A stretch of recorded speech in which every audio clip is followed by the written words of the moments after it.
ಸಂಪೂರ್ಣವಾಗಿ ಬೆಂಬಲವನ್ನು ಕೊಟ್ಟಿದ್ದಾರೆ ಈ ಕಲಬುರಗಿ ಜನ. ಈಗ ಕಲಬುರಗಿ ಇರ್ತಕ್ಕಂತ ಎಲ್ಲರೂ ರೈತರು ಉಳಿದರೆ ನಾವು ಉಳಿತೀವಿ, ರೈತರು ಇದ್ರೆ ನಾವು ಬದುಕ್ತೀವಿ, ರೈತರು ಸತ್ತ ಹೋಗಿದ್ರೆ ನಾವು ಸೋಲ್ತೀವಿ ಅಂತಕ್ಕಂಥ ಭಯದಿಂದ ಈ ಕಲಬುರಗಿಯಲ್ಲಿ ಯಾರು ಮಧ್ಯವರ್ತಿಗಳಲ್ಲಿ ಪ್ರವೇಶಿಸಿದ್ರೆ ಅದು ಪೊಲೀಸರು ಜವಾಬ್ದಾರಿ.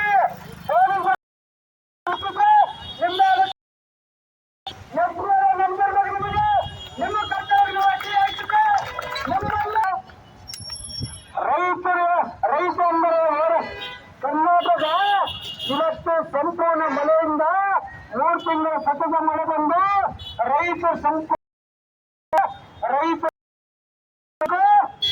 ನಾವು ಓಟ ಕಳಿಸ್ತಕ್ಕಂತ ಇವತ್ತು ಯಾರಿಗೆ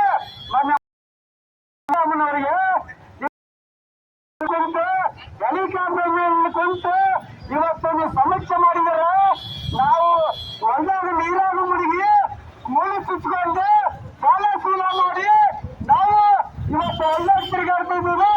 ನೀವೇನು ವೈಮಾನ ಕುಂತು ಏನು ಸಮೀಕ್ಷೆ ಮಾಡ್ತಾರೆ ಅನ್ನ ಬಿಟ್ಟು ಕಣ್ಣು ತಗೊಂಡಿದೆ. ನೀವು ಇವತ್ತು ಕಲಬುರಗಿ ಜಿಲ್ಲೆ ಬರೆದು ಬಂದು ರೈತರು ಬಂದು ಮಾಡ್ತೀವಿ. ಯಾವ ರಾಜಕಾರಣಿ ಇದು? ಕಲಬುರಗಿ ರೈತರ ಕಲಬುರಗಿ. ರೈತರು ಹುಟ್ಟಿದಂತ ಕಲಬುರಗಿ. ನೀವು ರೈತರ ಮಗ ಅಂತ ಹೇಳ್ತೀರಿ, ನೀವು